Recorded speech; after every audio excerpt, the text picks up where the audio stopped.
Cerita dari Jawa Barat, asal-usul Gunung Tangkuban Perahu. Pada zaman dahulu, di tanah Pasundan atau Jawa Barat, hiduplah seorang perempuan cantik bernama Dayang Sumbi.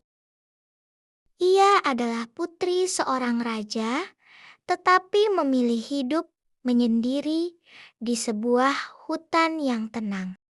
Dayang Sumbi dikenal cerdas, lembut, dan pandai menenun kain. Suatu hari, ketika sedang menenun, alat tenunnya terjatuh. Ia bersumpah, siapapun yang mengambilkan alat itu, jika perempuan akan kujadikan saudara, jika laki-laki akan kujadikan suami. Tanpa disangka, yang mengambilkan alat tersebut adalah Tumang, seekor anjing jantan.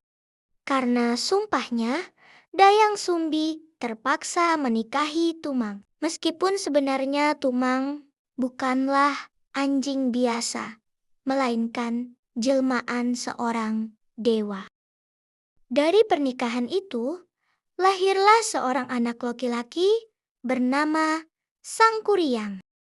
Ia tumbuh menjadi anak yang kuat dan gemar berburu, ditemani oleh Tumang yang dianggap sebagai anjing peliharaan, tanpa mengetahui bahwa Tumang adalah ayahnya.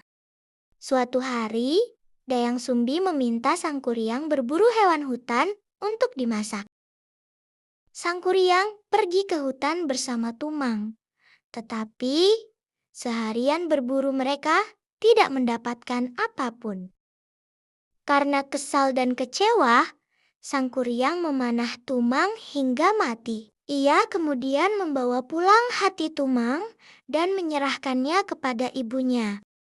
Setelah mengetahui kebenaran bahwa Tumang telah mati, Dayang Sumbi sangat marah dan sedih.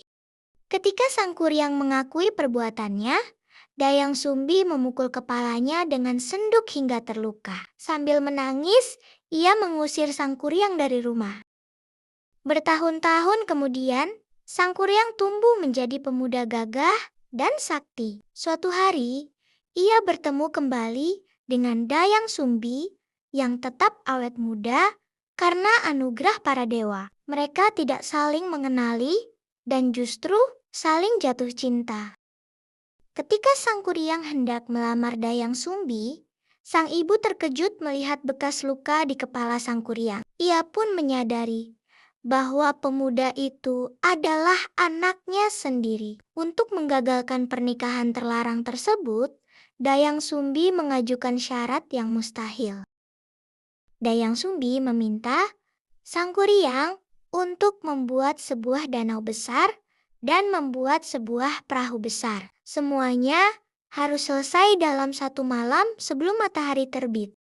Dengan kesaktiannya, Sangkuriang menyanggupi syarat tersebut. Ia memanggil makhluk halus untuk membantunya. Dalam waktu singkat, danau hampir selesai dan perahu raksasa telah terbentuk. Melihat hal itu, Dayang Sumbi panik. Ia pun memohon kepada para dewa dan menggunakan siasat. Ia mengibaskan kain sutranya ke arah timur hingga langit tampak terang. Siloela fajar telah tiba. Ayam-ayam pun berkokok. Merasa gagal karena matahari seakan terbit, para makhluk halus melarikan diri. Sangkuriang pun marah besar karena merasa ditipu.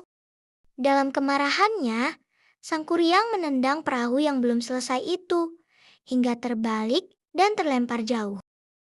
Perahu yang terbalik tersebut kemudian berubah menjadi sebuah gunung yang bentuknya menyerupai perahu terbalik, yang kini dikenal sebagai Gunung Tangkuban Perahu.